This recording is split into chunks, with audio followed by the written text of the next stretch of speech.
Are you ready to make the most of your oil and gas mineral rights? Welcome to the Mineral Rights Podcast. Get the knowledge and resources you need to manage your minerals and royalties. Here is your host, Matt Sands.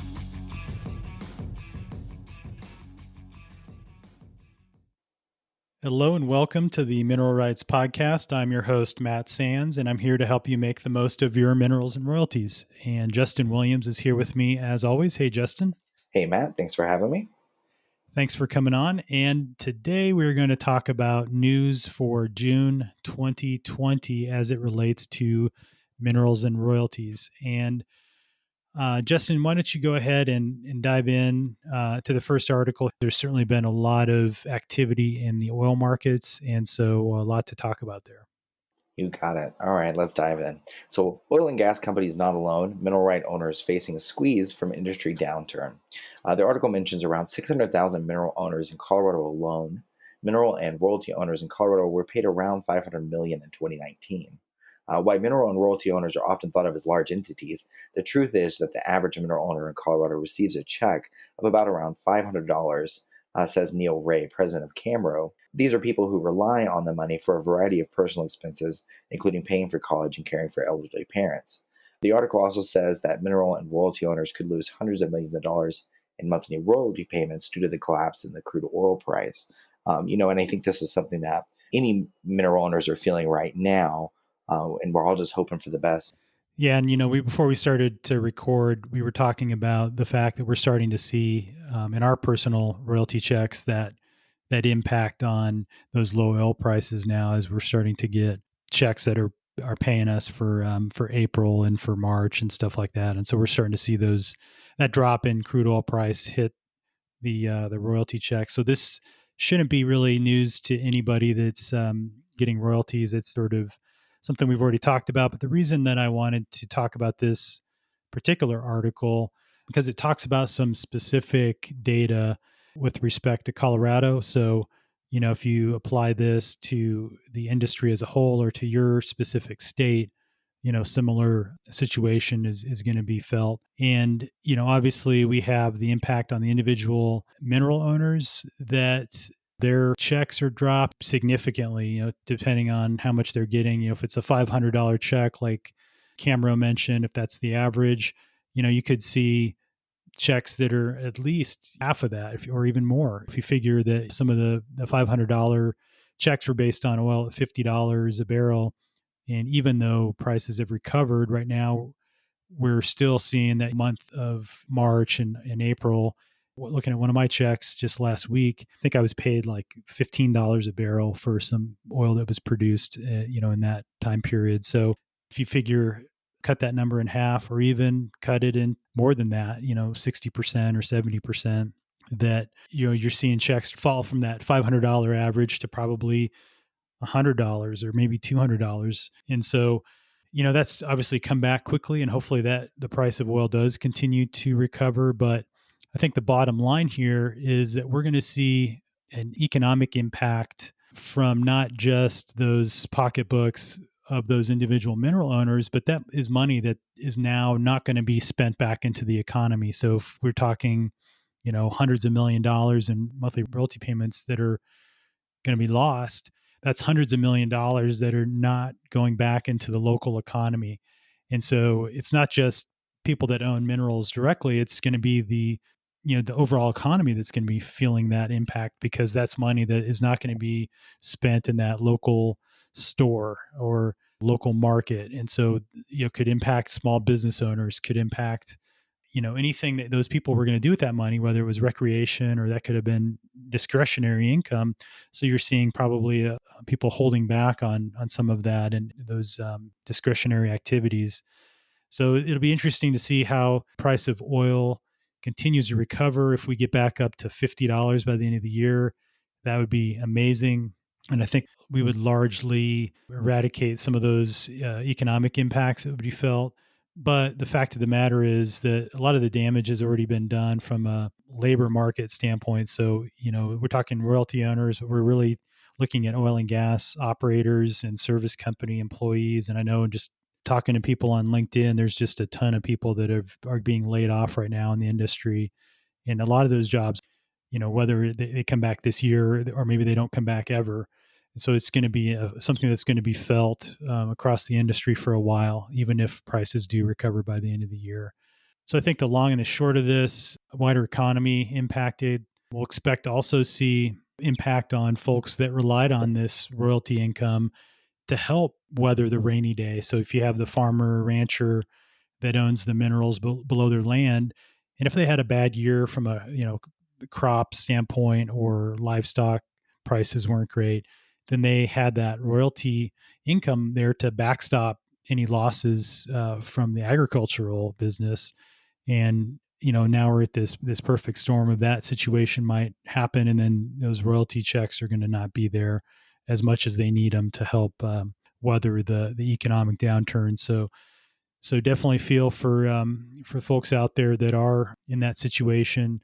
Again, hopefully we get back to reasonable oil prices as the supply and demand sort of balance out. And the other thing too is this article does mention a couple of numbers and specific to the state of Colorado around budget shortfalls. They were talking around $3.3 billion budget shortfall in Colorado.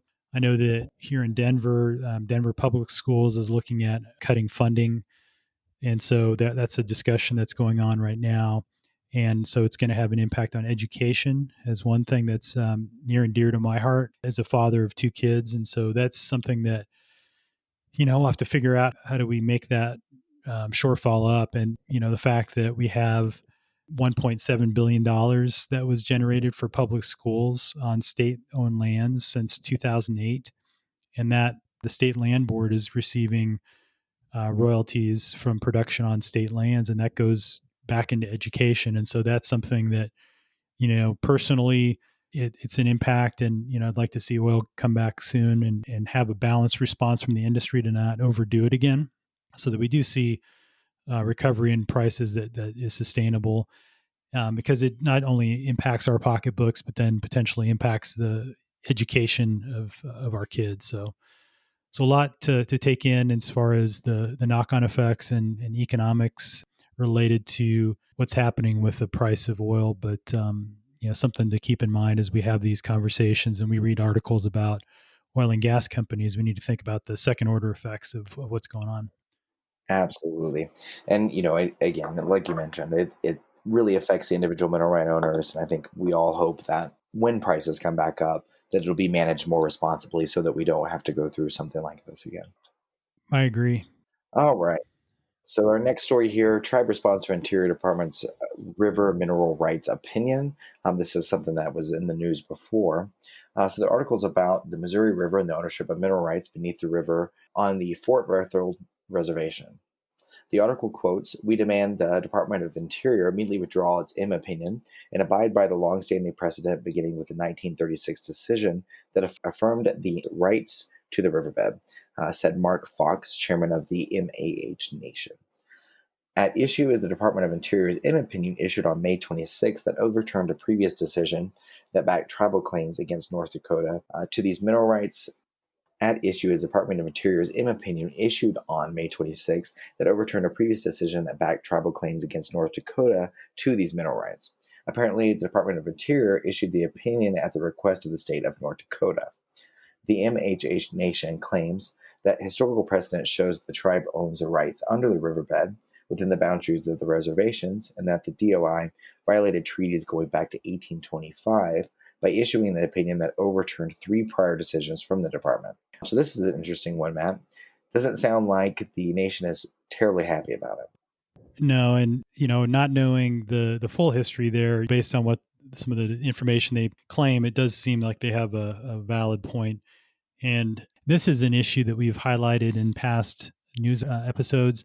And the thing that is interesting is that the state was requesting the Department of Interior to make a ruling, and sort of going again along party lines. So looking at some of the responses from state legislators. Obviously, the Republican legislators were in support of what the Republican administration was doing, and so it's one of those things that is very unfortunate that feeling like they were on the way to getting those minerals back. And it's a lot of money at stake. We're talking, hundreds of millions of dollars at claim with this whole Missouri River mineral ownership issue. And kind of related news in mid-May, Democratic state lawmaker and two other people filed claim to 120,000 acres of disputed mineral rights in that Lake Sacagawea area. And this issue that we've talked about as well in previous episodes, that the existing mineral owners of record were challenging the state and saying, hey, we own these. And the state was saying, no, we do. And so it was this whole high water mark issue, trying to figure out, what happens under the river itself. There was a Senate Bill 2134, that is being challenged by these three people right now in this particular lawsuit. They're challenging the constitutionality of that Senate bill, which would have left the minerals intact for the owners of record, that, like I mentioned. And apparently, what they interpreted, this Williams County judge that ruled that the state agencies no longer have a legal basis to continue claiming the disputed minerals. And so the thought was that that was going to open up the mineral owners to retain their rights and to receive those outstanding royalties being held in suspense, and resolve the lawsuit by the families that are suing the state to try to claim their minerals. And the interesting thing, this lawmaker and these two other individuals took that as saying, well, since the state no longer has a legal basis, and so we can jump in and try to claim that. And I think what they were thinking, they were going to split it three ways from some of the articles I've read on this. But then they were thinking that it would go back to the state. So I don't know if this is a way to sort of circumvent the Senate bill, maybe because of political reasons. It's sort of nonsense. And then the attorneys for the mineral owners were saying that the state can't abandon what they didn't own in the first place, so that it's a ridiculous claim that these guys are making. And all of this, at the end of the day, where we're at is that this is still not likely to get resolved anytime soon. Now with this other issue out there, you have both MHA Nation with conflict around their ownership of their minerals, and then these individual mineral owners that now have this additional issue that they have to deal with. So long and the short of it, not going to get resolved anytime soon. Hopefully it does go back to the rightful owners. Certainly any sort of illegal taking, in my personal opinion, is a bad thing. I think that the government needs to stay out of these individual property right claims, and individuals or organizations that claim ownership to this, and then have it go back to the rightful owner, because I think at the end of the day, that's just doing the right thing. So more drama in North Dakota. Right. These things are always fun to kind of keep up with, but they typically take a very long time to be resolved. So our next one here is about wind energy investment to overtake oil and gas in 2022 in Europe. The article mentions some statistics. CapEx toward offshore wind in Europe surpassed the 10 billion mark in 2015 and has since hovered in the range of 10 billion to 15 billion per year.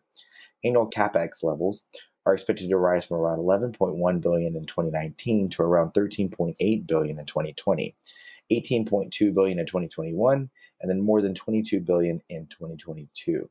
The abundant oil supply and reduced demand have taken their toll on the oil price, and consequently annual CapEx toward upstream offshore oil and gas in Europe is expected to decline from more than 25 billion in 2019 to less than 17 billion in 2022. And we were talking some before the show, Matt, about how will the decline in oil, will we see a shift into renewable assets? And we've kind of touched on that before as well. Yeah, we've touched on it in a previous episode. I think it was actually last month that we had the article that was in the Financial Times talking about the major oil companies and their specific investments into renewables, and that the return on investment from oil and gas was looking to be at least equal, if not less than investing in renewables under the current oil and gas prices. And so this is not unexpected. I think we wanted to really highlight some specific data. And this is largely, I think, going to be a situation that we're going to see in Europe. Obviously, there is more of a focus on renewables in Europe. They have specific targets to reach, a certain level of renewable energy within their different countries, within the next decade. And so that is one of the things that is driving this shift in investment to renewables.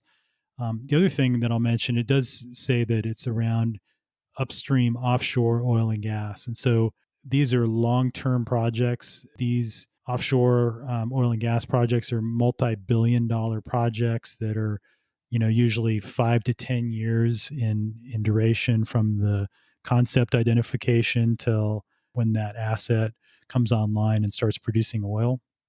So this is unlike these shale wells that are being drilled in the U.S. and these unconventional plays, where it's a very quick turnaround from when the company makes the investment to when they see a return on that investment. And so they can be more flexible around the timing for that. And so clearly we saw a huge drop in the number of rigs running in the U.S. due to the fall in oil prices. Frac spreads, same thing. So they're waiting until prices recover, but then to go back and hire a rig and to bring it out and drill a well, we're still talking, months versus years when you look at like this offshore situation. So it doesn't surprise me at all that with oil prices in the 20s and 30s, that we're seeing a reduction in new investment in offshore oil and gas projects, just because right now when they're investing money, they're looking at current prices and then they have some forecast as to what those prices are going to be. And so at current prices, really no new investment is going to make sense. And so if you're having to make a decision between investing $1 billion in an oil and gas project that is going to be a negative return on investment right now versus making an investment in renewables that may also have some government subsidies that will help make it a profitable thing, and then costs for those renewable projects are going down. So it's, at the same time, so it's something that they're looking at saying, well, if we're going to make an investment, it clearly makes more financial sense to invest in these renewable projects. Plus we're going to get government support or the government is probably driving a lot of that investment anyway. So that's something that we're seeing there. Now, whether this story plays out in the U.S., I think will depend on the next administration and whether or not they're going to reinstitute renewable subsidies, because I think that is one of the things that has been driving a lot of investment in renewables, and the shift to, for example, electric cars. Having a tax credit on there effectively reduces the cost of that electric car by the amount of that tax credit. So it makes it from an individual investment point of view, if I have to buy a car and I spend, say, $35,000 for a Tesla Model 3 or $35,000 for a car that burns gas, and this is when prices were much higher and price of gas was higher, and if you're driving a certain amount per year, it may make sense to do that with the tax credit. So again, I think what happens in the U.S. is going to depend obviously on what happens with oil and gas prices over the next 5 years. And then also the next administration, what is the appetite for renewables? Is there going to be tax credits that are provided to help stimulate investment? Are there going to be additional companies like Tesla that come out that are innovating and that are making it cheaper to invest in those types of opportunities? So interesting thing to keep tabs on. I think that Europe has always been way more progressive from a renewable standpoint. I know just flying into like Amsterdam, you look offshore as you're coming in to the airport, and you see wind turbines out in the North Sea there. And so offshore wind farms have always been a thing. And I think that's just going to continue with what we're seeing here in this article. I couldn't agree more. All right. Well, that wraps up our news for June 2020. Thanks again for listening, and don't forget to subscribe and also leave us a rating and review on iTunes or wherever you're listening to the show. It helps us reach everyone that needs to hear this, and we appreciate you, and we'll talk to you next episode. Thanks, Justin. Thanks, Matt. Thanks so much for listening to the Mineral Rights Podcast with your host, Matt Sands. Don't forget to subscribe and share at mineralrightspodcast.com. The Mineral Rights Podcast should not be construed as investment, legal, or tax advice. All information is believed to be from reliable sources. However, we make no representation as to its completeness or accuracy.